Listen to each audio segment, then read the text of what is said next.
विनाश काले विपरीत बुद्धि। एक घास फूस की बनी झोपड़ी में एक अकेला युवक रहता था। एक बार तो नदी में स्नान कर रहा था कि उसकी नज़र नदी के दूसरे किनारे पर स्नान करती हुई युवती पर पड़ी। वह उसकी सुंदरता पर मोहित होकर उसके पास गया और विवाह का प्रस्ताव रख दिया। युवती वहीं से युवक के साथ हो गई।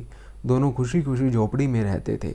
युवती जो भी वस्तु मांगती थी युवक ला कर देता था।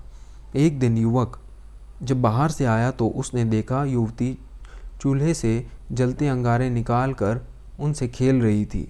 युवक ने तुरंत वो अंगारे चूल्हे में डाल दिए और बोले, प्रिय, ये क्या कर रही हो? इन अंगारों से तुम्हारे कोमल बदन पर छाले हो सकते हैं। ये अंगारे अगर तुम्हारे शरीर पर लग गए तो वहाँ अमिट दाग हो जाएगा। युवती ने सुना अनसुना कर दिया और फिर से अंगारे निकाल उन्हें उछालने लगी। यह देख युवक उससे सख्त रवैये से बोला, यह क्या कर रही हो? यूँ आग से कौन खेलता है?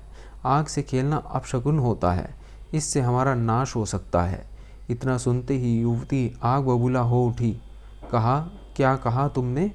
मैं आग से पर रोटियां सकती हूँ, मेरे हाथ जलते हैं। उसके बारे में तो तुमने कभी नहीं कहा कि रोटियां मत सेको, इनसे अपशकुन होता है। आज तुम आग से खेलने का मन नहीं है तो तुम खेलने नहीं दे रहे हो?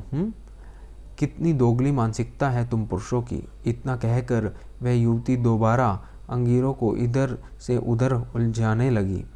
युवक ने फिर कहा, देखो प्रिय, शायद तुम समझ नहीं रही हो। मेरे पिताजी ने भी मेरी माता को आग से खेलने के लिए हमेशा मना किया है। हमारी परंपरा रहती है कि जहाँ हम रह रहे हैं वहाँ आग से नहीं खेलते। युवती, वास्तव में ये पुरुष बरसों से ऐसे ही स्त्रियों का शोषण करते आए हैं। आज मेरे मन में आग से खेलने की लालसा क्या जगी, इसने पूरा घर सिर पर उठा लिया। मगर मैं भी परिवर्तन करके ही मानूंगी। आज से चाहे हम अलग अलग क्यों ना होना पड़े, मगर मैं अंगीरों से खेलूंगी ज़रूर। उधर युवक सोच रहा था कि किसी ने सच ही कहा है, विनाश काले विपरीत बुद्धि। सोचते हुए युवक झोपड़ी से बाहर निकल गया। इधर युवती के फेंके गए अंगारों से झोपड़ी की छप्पर में आग लग गई।